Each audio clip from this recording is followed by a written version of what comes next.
Y নাও, এতদিন পরে ছিল না, হঠাৎ করে পোষণ শুরু হলো কি জন্য? এবং তারা কিন্তু মুসলিম, all of them are Muslim, right? এবং এটা কিন্তু বিজেপির একটা এজেন্ডা।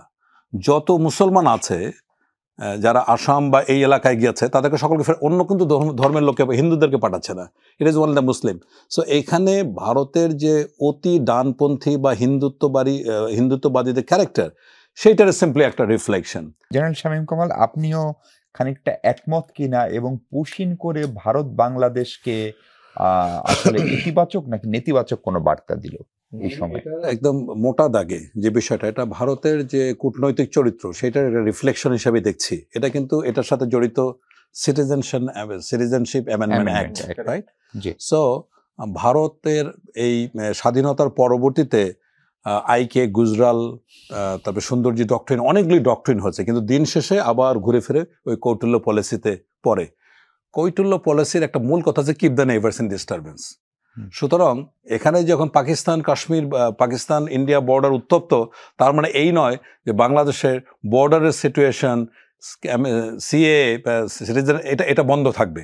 সুতরাং এটা একটা প্যাকেজ, এটা প্যাকেজ হিসেবে তারা ডিসপ্লে করে। বাট এখন কথা হচ্ছে দেন ওয়াই নাও, এতদিন পরে ছিল না, হঠাৎ করে পোষণ শুরু হলো কি জন্য? এবং তারা কিন্তু মুসলিম, all of them are Muslim, right? এবং এটা কিন্তু বিজেপির একটা agenda.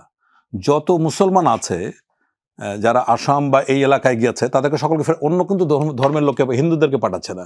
It is one the Muslim. So এইখানে ভারতের যে অতি ডানপন্থী বা হিন্দুত্ববাদীদের ক্যারেক্টার, সেইটার সিম্পলি একটা রিফ্লেকশন।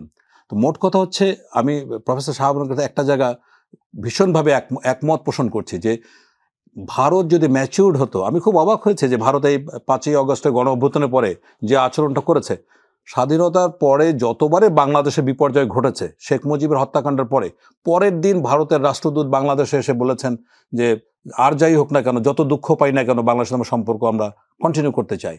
যতবারে বিএনপি ক্ষমতায় এসছে ততবারই কিন্তু এই ঘটনা ঘটেছে। এইবার একবার ব্যতিক্রমধর্মী একটা পরিস্থিতি আমরা দেখছি যে শুধু সরকার নয়, মিডিয়া, এমনকি জনগণ। আপনি চিন্তা করতে পারেন যে মমতা বন্দ্যোপাধ্যায়ের মতো লোকজন, মানে এই লেভেলের মানুষ আপনার বলছেন যে বাংলাদেশে ইউএন ইন্টারভেনশন দরকার। কারণ কি, যদি এই কথাগুলি না বলে তাহলে কিন্তু এনাদের ভোটের পাল্লা দুর্বল হয়ে যাবে। সো ভোটের পাল্লা ভারী করার জন্য আজকে মানে আমি শকড যে শশী থারুরের মতো মানুষ, যার প্রতি আমার আগাগোড়াই শ্রদ্ধা, অত্যন্ত ন্যাশনাল কথা বলেন। মাঝে অরুন্ধতী রায় বলতেন, উনি এখন বলেন না। শশী থারুর একমাত্র মানুষ, উনি আজকে সাপোর্ট করে গেলেন। কিন্তু বাংলাদেশের দিক থেকে যেটা একেবারেই করা উচিত, দেখুন স্বাধীনতার পরে সম্ভবত এই সরকার যখন ক্ষমতা আসছে 24 ঘন্টার মধ্যে 2বার কিন্তু প্রতিবাদ পাঠিয়েছে চিন্ময় কৃষ্ণ দাসের বিষয়টাকে নিয়ে। সো এই পর্যন্ত এই যে চোখে চোখ রেখে যে কথা বলতে হবে, এইবারই কিন্তু তা আমরা প্রথম নজির দেখলাম।